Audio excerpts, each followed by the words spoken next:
Hi everyone, welcome back to our podcast, The Helpline. And today, Anvita and I are back talking to you about something that has cropped up quite a lot in recent times, which is about labels and desires when it comes to sexual arousal.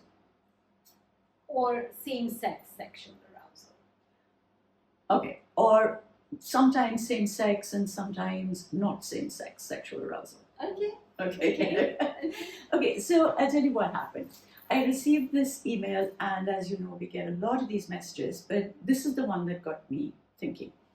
So, this is a young woman who said that she and her husband had gone for a wedding, met a relative of their female relative, who she got on really well with. And, the two women really bonded, they got close, they became really good friends, they were ringing up each other every day, going out, doing fun stuff.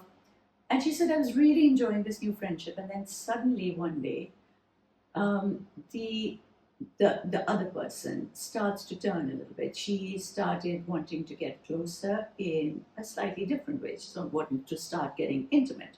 And she said, it became a little bit awkward because I don't feel like that about her. I thought she was just a friend. Now, what is very sweet is she's been saying, she said, she tried explaining to this lady that I'm married and I like my husband as he is. Like we have a good relationship. That other lady is now insisting that maybe that is not the case. Maybe she needs to explore further. And she says, I've also talked to my husband about this, and he sort of laughed. Maybe he's not feeling too threatened because it's another woman saying, I like you.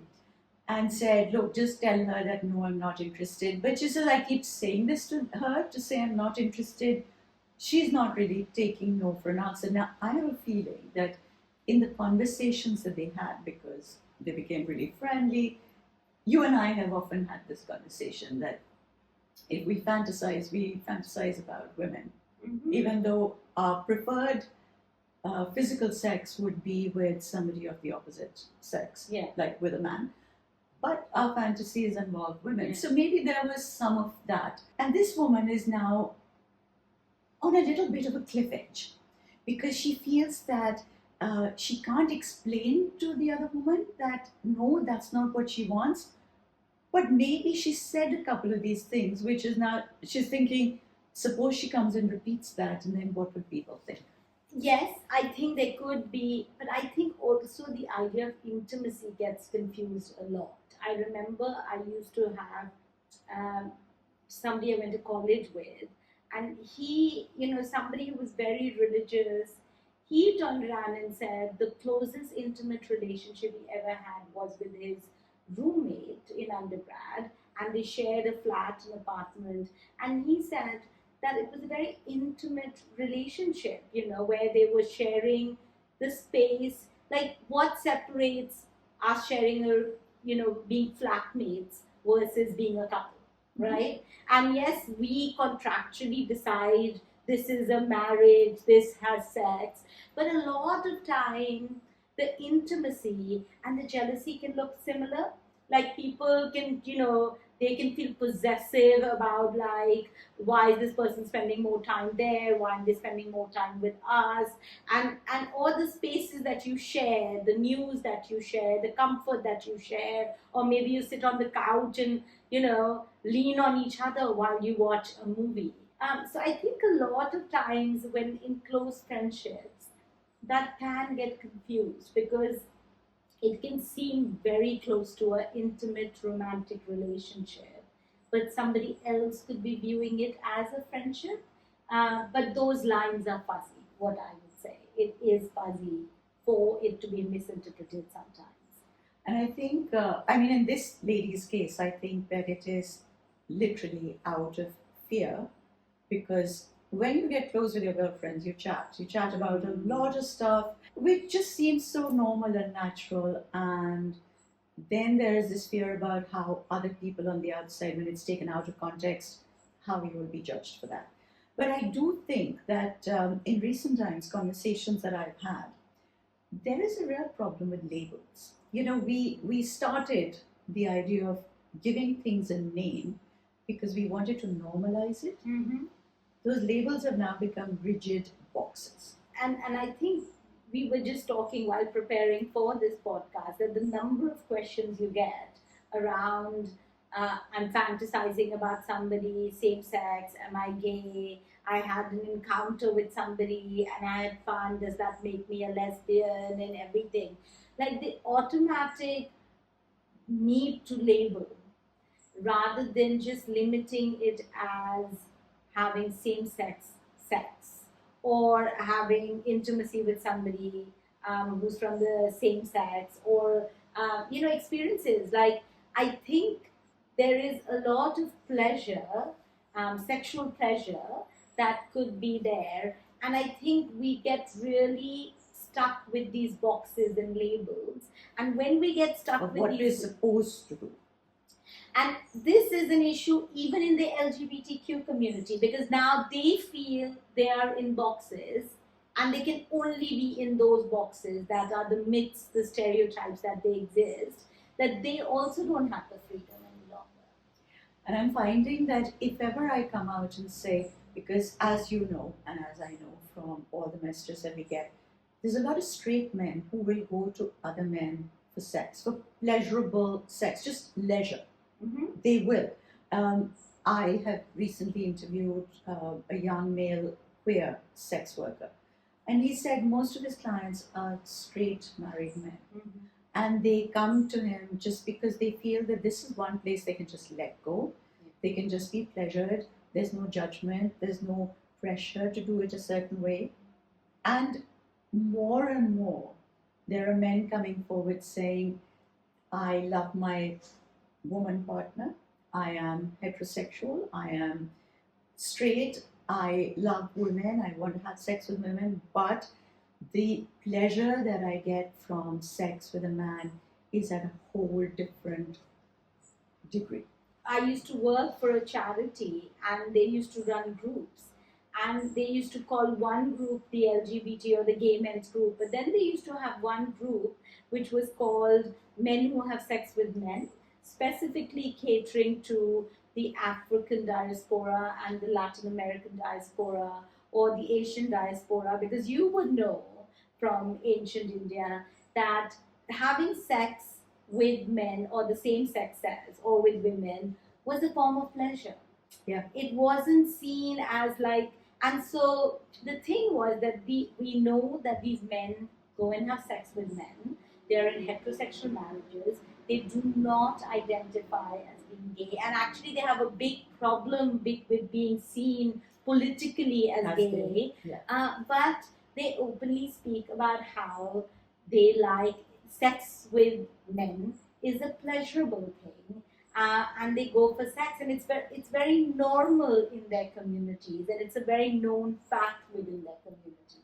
Yeah, you're absolutely right. So the Kama Sutra, of course, says in the chapter on oral sex, for instance, it says that a man should pay his staff to perform it on him. I mean, there's a whole different set of reasons why, but it says the book says that it is extremely pleasurable, and you shouldn't have to do without. Because there's all sorts of rules, like if you ask a woman to go down on you, then there's a whole bunch of rules around that. So it says you pay your person, your employee, to do this for you, and it is the longest chapter in the book. Actually. Oh wow! Yeah. Okay. Much longer than the chapter on positions. And so yes, this idea that you could find both platonic and sexual pleasure with a friend who's the same sex as you without becoming gay or without being seen as queer. But like I said, and you were saying this, that it's a real problem within the LGBTQ community as well. Whenever I've done a video or reels talking about, yeah, fine, you had a pleasurable time with somebody who's the same sex as you. No, it doesn't necessarily mean that you're gay. It could be that you're bi, could be that you're bi-curious, it could just be that you're straight, but using this for pleasure. I've also had a lot of people from the queer community getting really annoyed and saying that in telling people that this is not queer, you are somehow negating us. But the fact is that all of these, the more rigid you make the boxes, the more difficult it becomes, because you have literally, like, the idea of coming up with these labels was that you broke the boxes so that you didn't have this rigidity and the guilt that comes with that. We're back in the box. I work, with few clients, and I think it becomes like big debates that we had recently on, but I'm a bottom, but I think being top is better. I want to be top, but am I meant to only be a bottom and everything? So there are a lot of debates, and I think there are a lot of debates which are happening within the community also.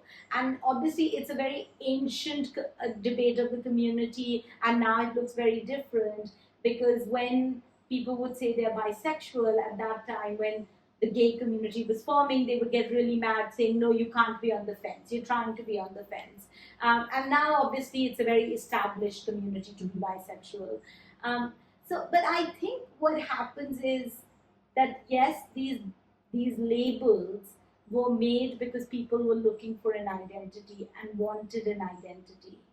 But I think when labels become boxes and take away the fluidity or the freedom, uh, it people find it restrictive. Just the way people find it restrictive, be it gender with women, heterosexual, as in the whole point was to break those boxes. Break the box, Yeah.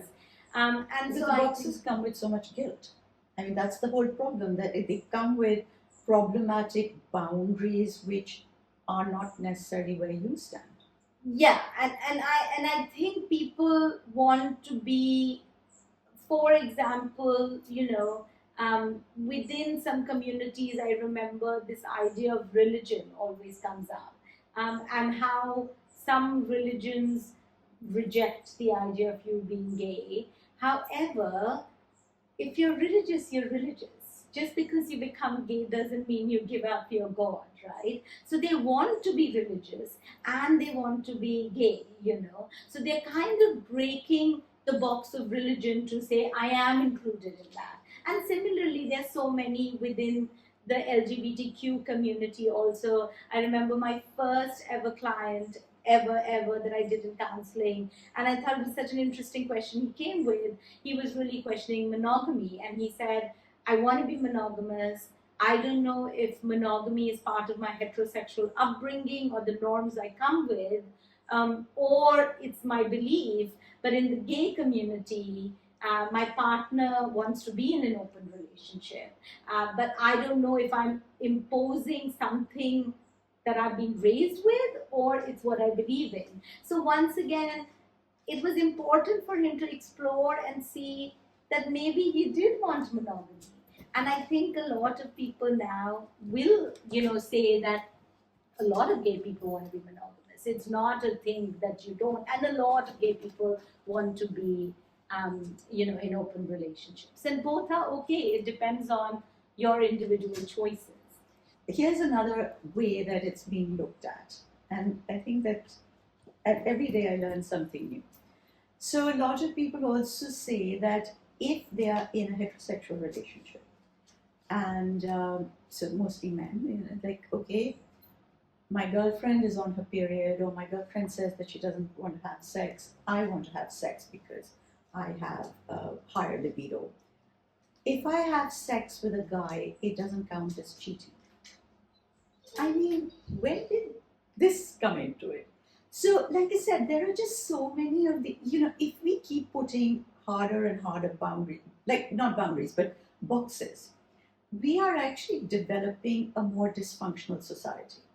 So, sorry, just to give you the other one that comes in, and then please come back to me about this.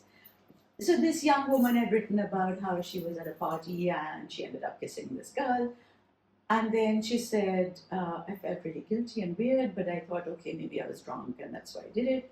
She said, the next day, when I wasn't drunk, I kissed a girl and really enjoyed it.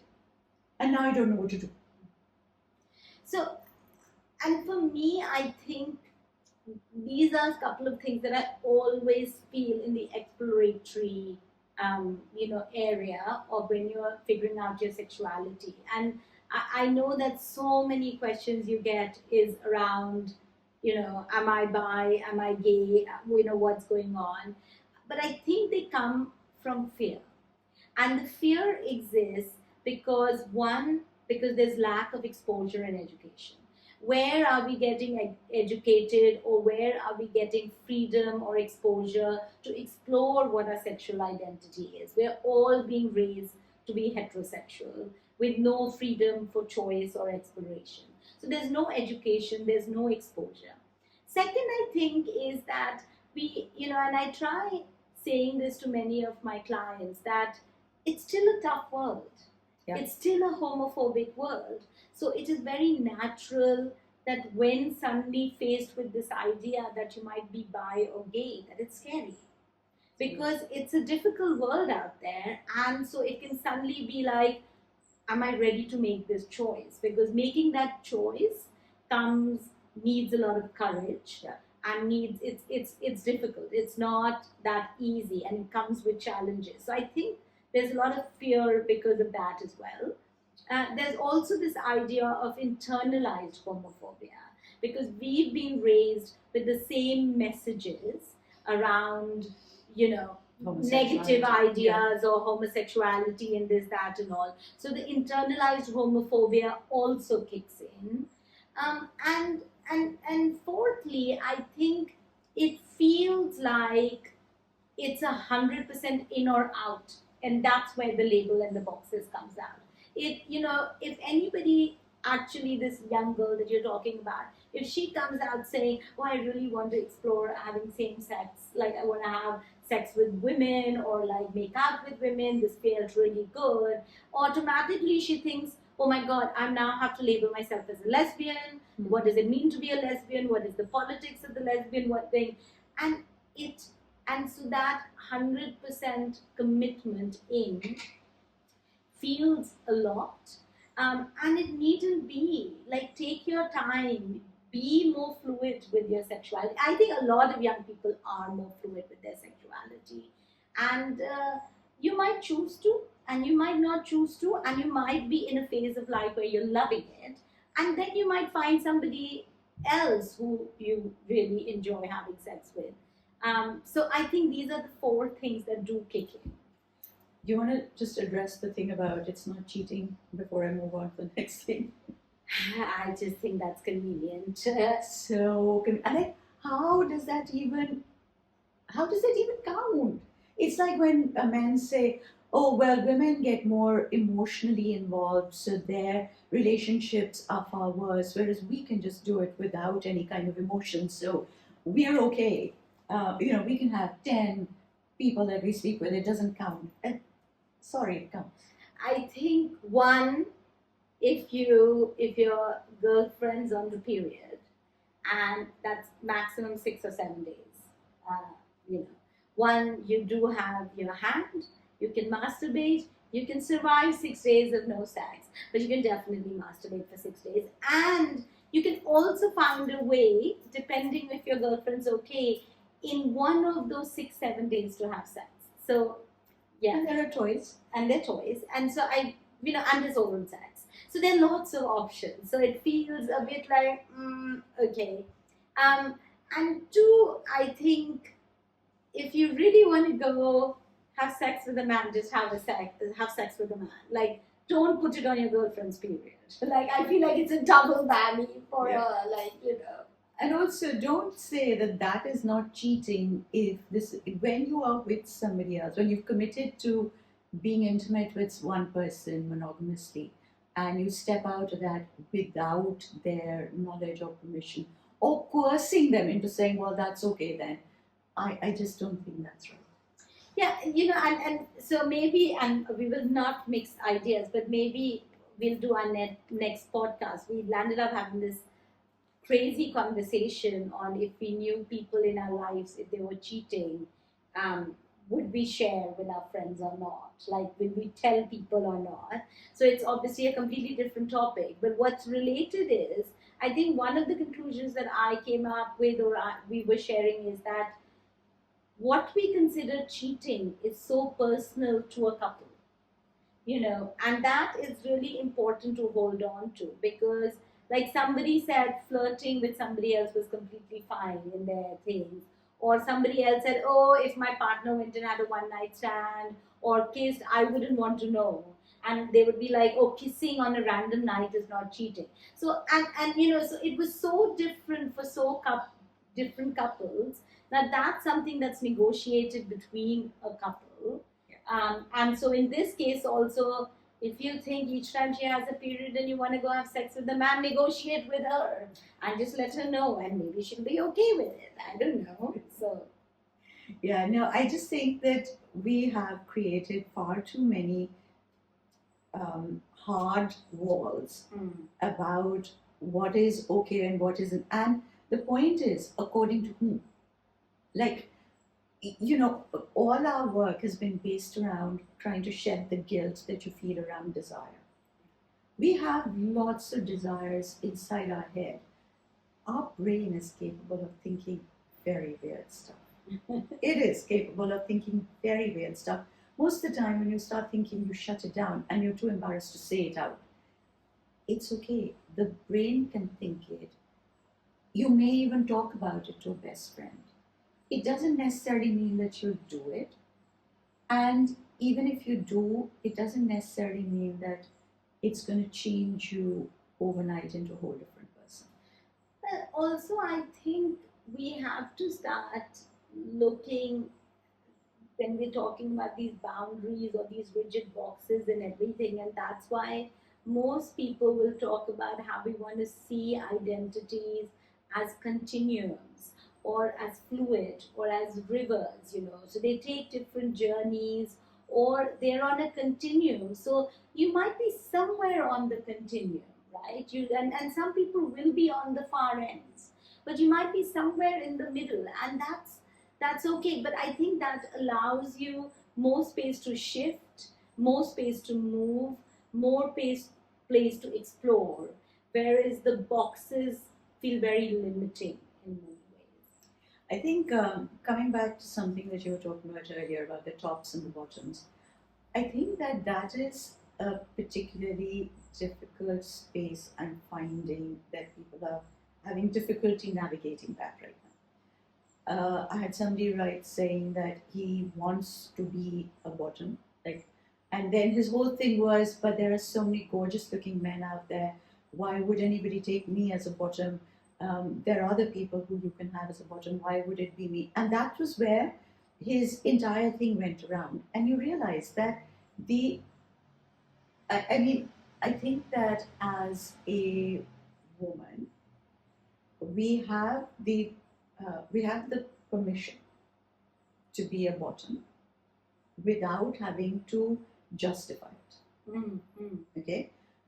As a man, because patriarchy has said that a man must be masculine, you must be on top, there is this whole thing of if you're seen as somebody who's a bottom, it's suddenly not okay. Like there is something not okay with you. And it's still said. I don't know if it is not okay, but I do think patriarchy seeps into it. Obviously, a community is made up of four different groups of top, bottom, side to side, and other things. So it's not a thing. But I think the idea of gender and patriarchy once again seeps in, because those ideas of that the bottoms are normally feminine and the tops are, like you're saying, masculine, the aggressive masculine man, whereas the bottoms are the gentle, the sweet, the nurturing, and more feminine. I think those come in, and I think that's got so much to do with patriarchy and gender. And so that's what, as in, I guess what we are really highlighting is that there are complexities and issues within every community. No community is perfect. I'm also in my head, I want to say this again and again. There are two heterosexual women talking about the LGBTQ community. So forgive us if we, are overstepping or oversaying anything. But I think From I an want to also- allyship. From an Allyship, allyship, but also and want this to is add the- that as two heterosexual women who spent a lot of time um, trying to give them a voice or trying to put their thoughts into voice, into words, because they write to us so much. Yeah. What I sometimes always feel is that, especially you become a conduit of a lot of exploration, because I think what happens generally in the Western world, very available, is that when you're exploring in your school, in your college, there will be a queer group or an LGBTQ group and this, that. But back in India, there aren't a lot of those resources. You have to really go seeking for them, or you have to find, you might be very fortunate that you might find somebody in your community that is gay, or in a big city that there is a center somewhere that you can speak to somebody or somebody's open. But more often than not, um, you are exploring something, and like I'm saying, it comes with a lot of confusion, complexity, and fear, and nowhere to go. So I think these forums become very safe places to come and explore, and that's why we're stepping in, not because we are the. Because we're the voice. Also, I will say that, in my younger years, I did explore. I was I was more turned on by women, or at least my fantasy was definitely women. I definitely explored.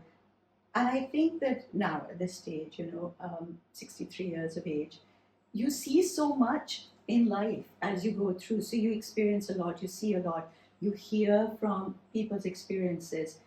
I did get to a point where I realized that my sexual preference is definitely male, but the fantasy still remains the female. Okay, I don't know whatever that means. No, as in, I remember when this whole conversation came up about who and everything, and I was like, if I ever cheat, I'm going to cheat with a woman. Like, why would I do it? Like, With a man. Why? Like, so I'm not saying, as in, and so I do, the allyship is definitely there, and I think the openness is there. So, and I think that's why we're exploring these things, because they are really important. And for me, what I really hold on to a lot is that there is so much confusion, and there's so many myths that still exist, and people buy into those myths and stereotypes, and it makes the journey that much harder. And that's what I think it becomes really important, is to demyth it. Yeah. So I also want to say that I've also had a couple of young men say to me that they are completely gay, like that is their identity, that's how they feel, they've always known that that's how they are. But at some stage, have also experimented with threesomes where there has been a person of the opposite sex involved, and that in spite of being fully gay, that was not a bad experience. I just want to say that there is so much fluidity, and it's also the moment. Sometimes you're in that moment, it is very exciting. Things just take a certain turn, they happen, and then you may not ever want to do that again, but it was good at that time. No, but also I think we are somewhere. You started with this idea of emotional connectivity and everything. That sometimes those, the intimacy, that relationship really comes in, and it's a very strong bond, and it gets extended into a sexual relationship and feels very comfortable. That doesn't mean you're not gay. That doesn't mean that you don't enjoy sex with men. It just means that there's a relationship in your life that you feel committed or involved in, that feels very comfortable, lovely, and amazing emotionally, sexually. And that's okay. People have those choices all the time. So, to come back to the original question that we started with, this woman saying that this lady that she met and now she's in this mess. Now, she actually finished that email in a very sweet way. She said, I don't want her to think that I'm homophobic, and I'm not. but I want to make her understand that the person that she's looking for, this bond, this close person, the relationship, I am not that person. How do I explain that to her? Yeah, and that is, I think that is a real question, because how do we explain to somebody that where we are coming from is not coming from homophobia but a place of love, but that our sexuality is different from what they imagined or what they believed happened between them, the connection. And I can understand that that's a difficult dilemma for her. And I think just the way we did it right now, saying, and did you see how we also wanted to prove we have fantasies of women? This is how, like, we also want to prove that we are allies. We did exactly what she's struggling with. And I think there is a whole community that are allies that believe that it is totally normal and fine for people to have same sex relationships, but they, so it's their openness that makes it them their ally, not, them engaging. So I think it's about her going back and saying that she finds it, that she's completely okay and fine, that she might be interested, but she's not interested at this point, and she's very committed. And also the fact that she's committed into a relationship. I'm also surprised that why is this becoming a debate about the LGBTQ idea, because simply she is married. So unless she is in an open relationship, having sex with this woman might be considered cheating in a relationship. So yeah. I also think that it could also be that she is maybe somewhere deep in her, maybe she's bisexual, you never know, but doesn't really want to go down that path. And I think that is also completely valid. It is so much your own choice. But and what would it mean then to have that conversation? Saying, I remember when I was in college, I was dating my husband at that time, and I guess the vibe that I gave, or the gay radar that was there, a lot of people would come and say, "Are you sure? Like, my gay radar says there's something. Are you sure?" And I'm like, "I'm sure. Like, I'm in a, I'm going to marry this man like next year or something like that." So what I'm saying is, it's also okay that if you are bi, or that you might have given on the gay radar a vibe or a message or something, because that, like you're saying, that you might be bisexual, and it's okay to say that's interesting that you got that vibe from me, maybe I am, but at this point in my life I feel I'm committed to this relationship, I'm happy in my marriage, I don't want to, but yeah, it's something maybe I should explore. Like, why does it have to be a complete rejection from a place of fear, like you're saying? It could come from curiosity and say, interesting, you got that vibe. Maybe I am, but right now, I don't, as in, I feel I don't want to explore it. And that's very valid for her. I think it's also, there are people who can get quite pushy. I mean, I have known women, in a club to say I'm gay, and then the guy won't take no for an answer, and he's like, no, no, no, wait till you're with me, and I can change your mind. You get this, right? All the time. And I think that this person is doing the same thing. No, no, no, you're. Now, I also understand that you like somebody and you really want to make that impact. You want to get them to suddenly veer towards a relationship with you. If somebody says no, that means no.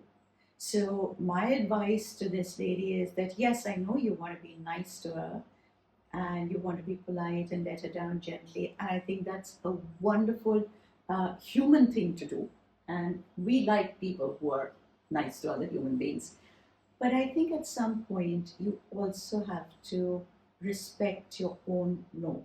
Like you have to say, I don't want this. I would love to have this as a friend.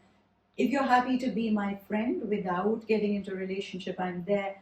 I don't want to be told by you what I should be or what I should do. I feel like we've seen this in Hollywood or Bollywood movies, right? And if we had changed the gender, if we had made it Shah Rukh Khan of Dar, insisting he's in love with Juhi Chawla while she's married, he would be a villain of a film, right? And so just so as in it's not a very different scenario. Obviously, he was a psychopath. We're not saying this woman's a psychopath, but what you're saying is absolutely right. People don't decide what you should or shouldn't be. Those journeys are yours. And actually, when we get influenced by what people think, it always leads to questions and confusions for us later. So go with your journey, and go with what you believe is important for you. And so it's actually not the place of another person to say, oh, you must explore this. No, you don't have to. It's when you're ready, when you want to do it, if you want to do it, that will be absolutely your choice, and the other person should gracefully receive the no. I think it's really important that we stop trying to put out these boxes. You're absolutely right with the gendering example that you gave. That if it was the genders were reversed, we would be looking at them as villains trying to push forward. It is equally bad if this lady is doing it. And like I'm saying, as in just to take the opportunity, and I think I've said this in the podcast before. I remember one of the first courses I did was called Gender, Sexuality, and Women, or some power, or something like that. And one of the books that we read in it was called Lesbian Psychologies. And in my naive 22-year-old mind, I had thought, what could be problems within a lesbian relationship? They must treat themselves as equal. There's no patriarchy. There's no power. There's no gender dynamics and everything. This would be the utopian space and relationship. And that book was all the issues within the lesbian community or the gay community. And the reality is that as you do more work in it, the ideas of domestic violence, the ideas of jealousy, power, control, emotional abuse, physical abuse, or communication issues and things, they all exist. They are no different than any other relationship. So they all exist. But one of the things the boxes makes you do is you want to protect your community. So actually, a lot of people from the LGBTQ community take a very long time to access help, because they want to say, oh, if we go and tell them, they'll say, oh my God, how can it happen within? Because so, the judgment is twice as bad. Yeah, exactly. So it is no different, and that you should access help, because it is like any other relationship, and all these issues exist with it. So I guess what we want to finish on is saying, just say no. And that's not just a word, it's not just a phrase that we use, but it is something that we need to be able to say better. We find it difficult to say no sometimes, and people find it very difficult to hear no. They hear yes very easily. They can't hear no very easily. So yeah, I guess we want to end on a note which says that the ultimate advice is that if it's getting that pushy, you don't really have a choice. You have to put your foot down and stand up for yourself. And don't worry, because I know that it sounds easy for us to say, oh, even if she repeats something that you might have said, and people are going to say, oh, well, obviously you said this is what you must have meant. One of the questions was that, did I lead her on by mistake? And I want you to understand that no, when you develop a relationship, when you feel that there's that closeness, it really isn't about leading somebody on. You go down this path as two friends together. You had no idea that this was in her mind. What we know about consent is, even if you did give any messages, you can say no at any time. Even though you, as in that's the 101 of consent, and like, that we've really been trying to explain to young people is that you might have kissed somebody, you might have touched somebody, you might have flirted with somebody, but despite all those things, you can still, or you could be in the middle of sex and you can say, no, stop, I want you to stop, and that's taking away your consent. And so that's consent, that you can say no at any point. And I want to go back to what you were saying before, that it's also interesting a gender perspective, that if it was a man proposing a man, the homophobia kicks in so quickly that in instant rejection comes in. And it's also interesting because it's a woman proposing a woman, suddenly about like, how do I say no? How do I make them comfortable? Is it really? Did I give them the wrong message? So it's also interesting how we see this so much more in men sharing this. So there's gender there, but there's absolutely consent there. Well, I hope that helped. If you enjoyed the podcast, if you found it useful, as always, do please comment, like, subscribe. We are over here to respond to your queries and questions. If you need to book an appointment with Dr. Anvita Madan-Bahel, you can reach her on. The website is cultureandtherapy.co.uk. And if you need to send in your questions, I am, as always, on info.seema.anand@gmail.com. We love hearing from you. Till we meet again, look after yourselves. Stay well.